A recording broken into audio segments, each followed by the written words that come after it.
गर्भवती रानी दीवार के सहारे खड़ी प्रसव पीड़ा से कराह रही थी। जब उसकी पीड़ा असहनीय हो गई तो वो वहीं दीवार को पकड़कर बैठ गई और जोर जोर से चिल्लाने लगी, लेकिन उस बेचारी को देखने या सुनने वाला वहाँ कोई भी नहीं था। दूसरी तरफ क्रूर निर्दयी बड़ी रानी और दूसरी रानियों ने अपनी विश्वास पात्र दाई को बहुत सारे धन का लालच देते हुए कहा, तुम जाओ और छोटी रानी के कमरे के बाहर जाकर खड़ी हो जाओ और ध्यान रखना वहाँ कोई और न आने पाए। दाई धन के लालच राजलक्ष्मी के कमरे के बाहर खड़ी हो गई। उसे छोटी रानी की चीखें बिल्कुल साफ सुनाई दे रही थीं, पर धन के लालच और बड़ी रानियों के डर से वो बस दूर खड़ी रानी को देखती रही। दर्द के मारे असहाय छोटी रानी का एक एक पल सदियों के बराबर बीत रहा था। कुछ ही देर में उस ऊपर वाले की कृपा से उसने एक एक करके 7 बच्चों को जन्म दिया, जिनमें 6 लड़कियां और 1 लड़का था। अत्यधिक पीड़ा के कारण रानी राजलक्ष्मी बच्चों को जन्म देते ही बेहोश हो गई। दूर से सारा माजरा देख रही चंडाल दाई ने तुरंत बड़ी रानी,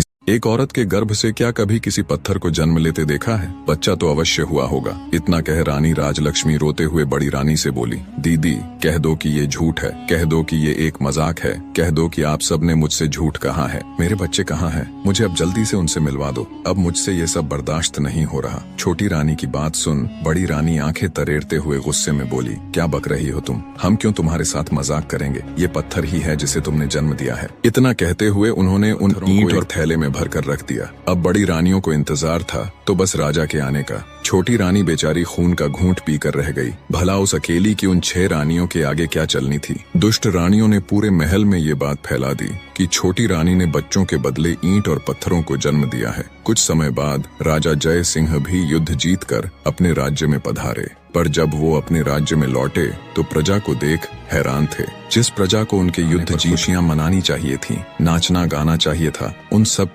मात्र कुछ सेकंड्स के नवजात बच्चों को दफन करने के लिए बेरहम दाई जंगल की ओर चल पड़ी। दाई को जंगल भेजने के बाद बड़ी रानी सहित अन्य रानियों ने अपने घिनौने षड्यंत्र के तहत कुछ ईंट और पत्थर के टुकड़ों को हमारी माँ के पास रख दिया। दूसरी तरफ जब दाई हमें जंगल में लेकर आई और दफन करने के लिए जमीन खोदने लगी, तभी आकाश मार्ग से महाराज इंद्रदेव की कुछ अप्सराएं वन भ्रमण के लिए आ रही थीं। जब उनकी दृष्टि हम पर पड़ी तो उन्हें हम पर दया आ गई। उन्होंने हमें उठा लिया और अपनी शक्तियों से बहुत जोर की आंधी चला दी। धूल मिट्टी उड़ने के कारण दाई हमें खोजती रह गई। हमारे नहीं मिलने पर महल में जाकर उसने महारानी के डर से झूठ बोल दिया कि उसने हमें मारकर जमीन के अंदर दबा दिया है। दाई के वहां से जाने के बाद अप्सराओं ने मेरे 6 भाइयों को बांस में बदल दिया और मुझे चंपा के फूल का पौधा बना दिया। बस उन्हीं की कृपा से हमें सभी बातें याद हैं और हम सभी को पहचान कर उनके अनुसार अपना व्यवहार कर पा रहे हैं। और मानव की आवाज में